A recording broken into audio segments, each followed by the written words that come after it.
Assalamualaikum warahmatullahi wabarakatuh. Selamat berjumpa kembali di channel Belajar Bersama Ibu Guru. Kita akan membahas materi tentang negara maju dan negara berkembang. Pada video kali ini kita akan khusus membahas tentang karakteristik negara maju, negara berkembang, serta persebarannya. Coba kalian simak, cermati gambar berikut ini. Kalian bisa bandingkan bagaimana kondisi negara maju dengan negara berkembang. Ini gambar yang ada di atas, ini adalah profil negara-negara maju. Sedangkan yang di bawah ini kita lihat adalah profil negara-negara berkembang, di mana negara berkembang jika penduduknya sudah sangat padat, ini dipenuhi dengan bangunan-bangunan yang tampak tidak teratur. Begitu juga dengan kondisi penduduknya. Sini kita lihat sangat tidak ideal bagi kehidupan yang nyaman. Jadi pada gambar-gambar ini kita bisa melihat bagaimana perbandingan kondisi fisik maupun kondisi sosial kultur antara negara maju dengan negara berkembang. Sebelum kita bahas lebih jauh tentang negara maju dan negara berkembang, mungkin perlu kita pahami atau kita kenal bahwa menurut Rusto di sini negara-negara memiliki tahap perkembangan. Ada 5 tahap perkembangan bagi sebuah negara. Yang pertama adalah tahap perekonomian tradisional, yang kedua tahap pra-lepas landas, yang ketiga tahap lepas landas atau take off, keempat tahap kedewasaan atau maturity, 5 tahap konsumsi massa tingkat tinggi atau high mass consumption. Tahap perekonomian tradisional di sini ditandai dengan tingkat produksi dan produktivitas yang masih sangat rendah. Kegiatan ekonomi masih berpusat pada pemenuhan kebutuhan sendiri, kemudian belum mengenal ilmu pengetahuan dan teknologi modern. Mata pencarian umumnya masih di sektor pertanian. Struktur sosial masih bersifat hierarkis atau penguasa biasanya berdasarkan keturunan. Kemudian hubungan kekeluargaan masih sangat erat. Kekuasaan dipegang oleh pemilik tanah luas. Jadi pada negara-negara yang masih mengalami tahap perekonomian tradisional, biasanya dikenal adanya tuan-tuan tanah yang menguasai lahan cukup luas. Kemudian masyarakat cenderung statis atau perkembangannya sangat lambat. Yang berikutnya adalah tahap prakondisi lepas landas. Ciri-cirinya antara lain masyarakat sedang menuju perubahan yang mendasar di segala bidang, makin mengenal teknologi produktif, mulai mengenal lembaga keuangan sebagai tempat menabung, seperti bank-bank mulai tumbuh kembang. Kemudian kegiatan perekonomian bergerak lebih maju. Selanjutnya adalah tahap lepas landas atau take off. Ini ditandai dengan usaha produksi terus berkembang, pertumbuhan ekonomi semakin mantap, kegiatan industri lebih dominan dalam kegiatan ekonomi atau mata pencarian penduduknya. Pendapatan per kapita juga terus mengalami peningkatan. Berikutnya adalah negara dalam tahap kedewasaan atau maturity. Ciri-cirinya antara lain pertumbuhan ekonomi berlangsung terus-menerus, penggunaan teknologi oleh masyarakat makin tinggi, struktur ekonomi makin mantap, industri modern makin banyak tumbuh dan berkembang. Selanjutnya adalah tahap konsumsi massa tinggi atau high mass consumption. Ciri-cirinya antara lain angkatan kerja memiliki jaminan yang lebih baik, tersedianya konsumsi bagi rakyat yang semakin memadai, dan negara mencari perluasan kekuasaan di mata dunia atau biasanya melakukan ekspansi baik secara fisik maupun secara ekonomi. Berikutnya adalah indikator negara maju dan negara berkembang. Sebuah negara dapat dikatakan masuk kategori negara maju atau negara berkembang ini berdasarkan beberapa indikator. Yang pertama adalah berdasarkan GNP atau Gross National Product atau Produk Nasional Bruto. Kemudian HDI, Human Development Index. Selanjutnya adalah the Physical Quality of Life Index.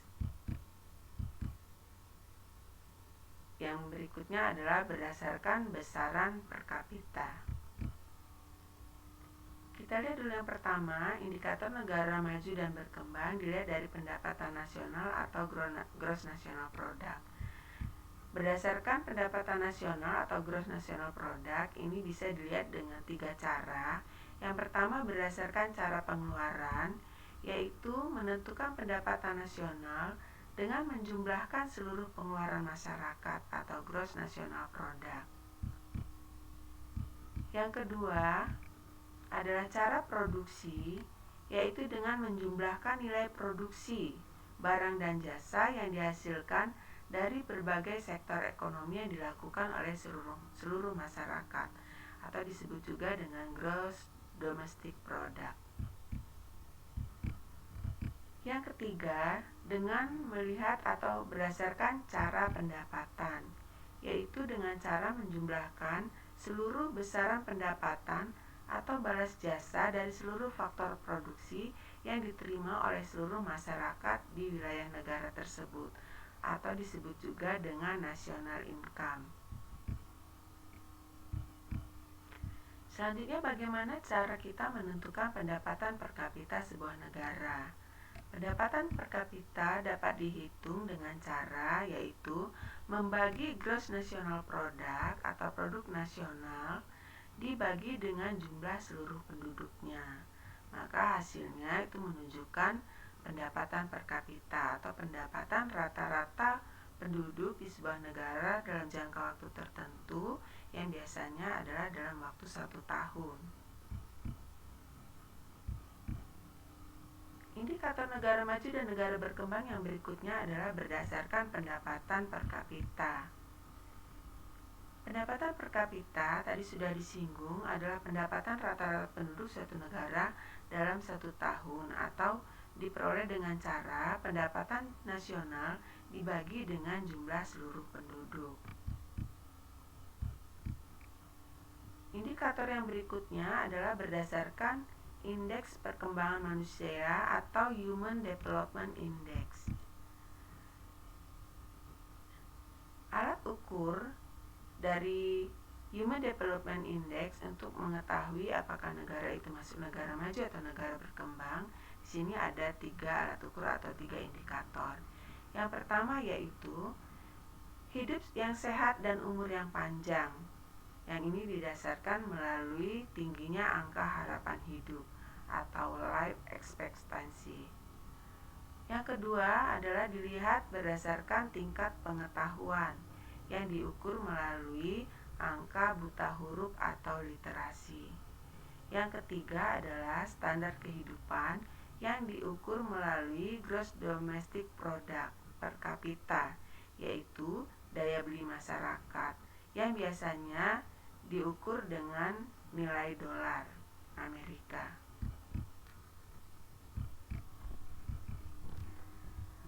Human Development Index sendiri mengklasifikasikan negara menjadi 3 kriteria. Yang pertama adalah negara maju atau developed country, yaitu negara-negara yang besaran Human Development Index-nya di atas 0,799.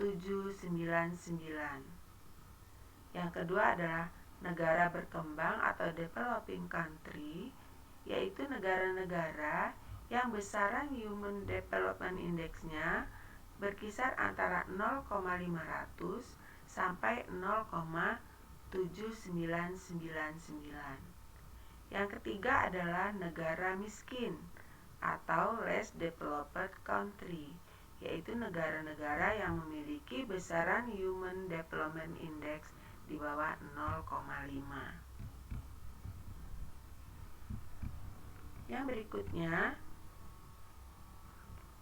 indikator negara maju dan negara berkembang berdasarkan Physical Quality Life Index atau indeks mutu hidup. Di sini ada 3 indikator. Yang pertama adalah berdasarkan tingkat kematian bayi atau banyak sedikitnya atau besar kecilnya jumlah kematian bayi di negara tersebut. Bayi adalah anak yang terlahir dari umur 0 sampai berumur 1 tahun. Angka kematian bayi ini menjadi salah satu tolak ukur negara tersebut, termasuk negara maju atau negara berkembang. Jika angka kematiannya bayinya tinggi, maka negara tersebut dikategorikan sebagai negara berkembang. Dan jika angka kematian bayinya rendah, dapat dikategorikan sebagai negara maju. Yang kedua adalah angka harapan hidup. Tingginya angka harapan hidup ini dapat juga menjadi tolak ukur apakah negara tersebut negara maju atau negara berkembang. Angka harapan hidup sendiri adalah umur maksimal rata-rata penduduk negara tersebut. Mereka dapat hidup rata-rata sampai umur berapa. Itu adalah angka harapan hidup. Semakin tinggi angka harapan hidup, berarti negara tersebut dapat dikategorikan negara maju. Semakin rendah angka harapan hidup, berarti negara tersebut dapat dikategorikan sebagai negara berkembang. Yang berikutnya adalah tingkat melek huruf atau tingkat pendidikan. Di sini dilihat dari banyak sedikitnya buta huruf yang masih ada di wilayah negara tersebut. Buta huruf adalah kemampuan masyarakat untuk melakukan kegiatan baca dan tulis. Berikutnya kita lihat apa saja ciri-ciri negara maju jika kita lihat secara umum, baik dilihat dari ekonomi, dari kependudukan atau demografi, dan juga dari tingkat pendidikannya. Ciri negara maju yang pertama adalah mata pencarian penduduknya umumnya dilakukan atau berfokus pada kegiatan industri dan perdagangan. Kemudian tingkat pendidikan masyarakatnya sudah tergolong tinggi, per kapita tinggi, pertumbuhan penduduknya kecil. Ini biasanya dilihat dari angka kelahirannya. Negara maju umumnya memiliki angka kelahiran yang kecil. Kemudian angka ketergantungan penduduk yang rendah. Angka ketergantungan sendiri adalah banyak sedikitnya jumlah penduduk yang harus ditanggung oleh seseorang yang produktif. Kemudian untuk angka kematian, negara maju biasanya memiliki angka kematian yang rendah atau kecil. Angka harapan hidup mereka umumnya tergolong tinggi. Penguasaan ilmu pengetahuan dan teknologi juga sudah tergolong tinggi, dan sebagian besar penduduknya umumnya tinggal di kota-kota besar. Kita bandingkan dengan ciri-ciri negara berkembang. Kalau negara maju tadi, kegiatan ekonominya sudah berkembang dalam kegiatan industri dan perdagangan atau sudah fokus pada kegiatan industri dan perdagangan, sedangkan masyarakat di negara berkembang umumnya masih melakukan kegiatan ekonomi yang berfokus pada kegiatan agraris atau bidang pertanian, peternakan, dan perkebunan. Kemudian tingkat pendidikan penduduk masih tergolong rendah, bahkan ada beberapa negara yang masih ditemukan adanya buta huruf.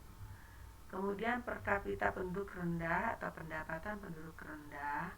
Pertumbuhan penduduk tinggi biasanya ditandai dengan besarnya angka kelahiran bayi atau angka kelahiran penduduk. Selanjutnya, berdasarkan angka ketergantungan penduduknya tinggi, artinya setiap orang dewasa yang produktif itu biasanya menanggung beberapa orang yang tidak produktif. Jadi angka penduduk yang harus ditanggung oleh seorang penduduk yang produktif biasanya tergolong tinggi. Selanjutnya, angka kematian besar. Ini disebabkan karena fasilitas kesehatan yang masih kurang memadai, gizi yang kurang baik. Kemudian angka harapan hidup umumnya tergolong rendah. Penguasaan ilmu pengetahuan teknologi juga rendah, dan sebagian besar penduduknya umumnya masih tinggal di desa.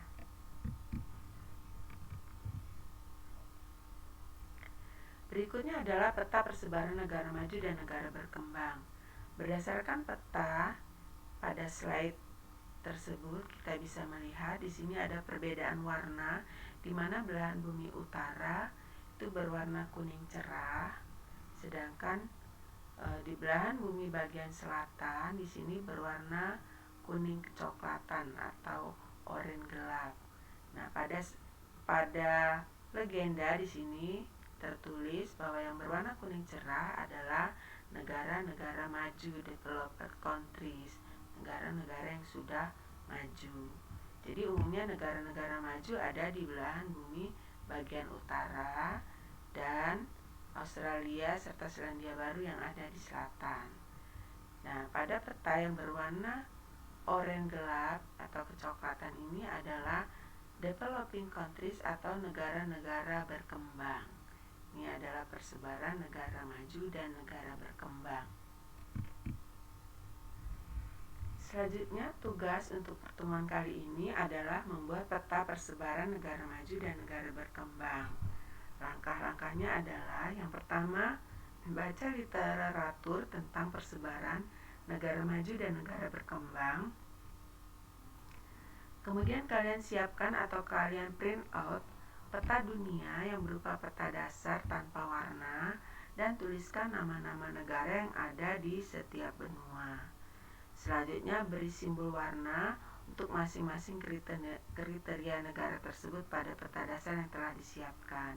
Maksudnya begini, kalian siapkan peta semacam ini, boleh di print out ya, kalian cari, browsing di internet, kemudian kalian print. Selanjutnya, nama negara-negara yang ada di setiap benua ini dituliskan dengan jelas. Dituliskan semua nama-nama negaranya. Selanjutnya, legenda kalian buat 2 saja, boleh warnanya bebas. Misalkan untuk negara maju kalian beri warna hijau, sedangkan untuk negara berkembang di sini diberi warna merah. Sedang untuk negara industri baru, negara kurang berkembang ini dihapus saja. Kemudian negara-negara yang ada pada peta diwarnai sesuai dengan yang legenda yang sudah kalian tuliskan. Jika negara majunya kalian beri warna merah, maka negara-negara maju yang ada di peta ini diberi warna merah. Jika negara berkembang di sini kalian beri warna kuning atau hijau, maka sesuaikan. Negara berkembang yang ada di sini kalian beri warna kuning atau hijau. Pemilihan warna ini bebas sesuai selera masing-masing.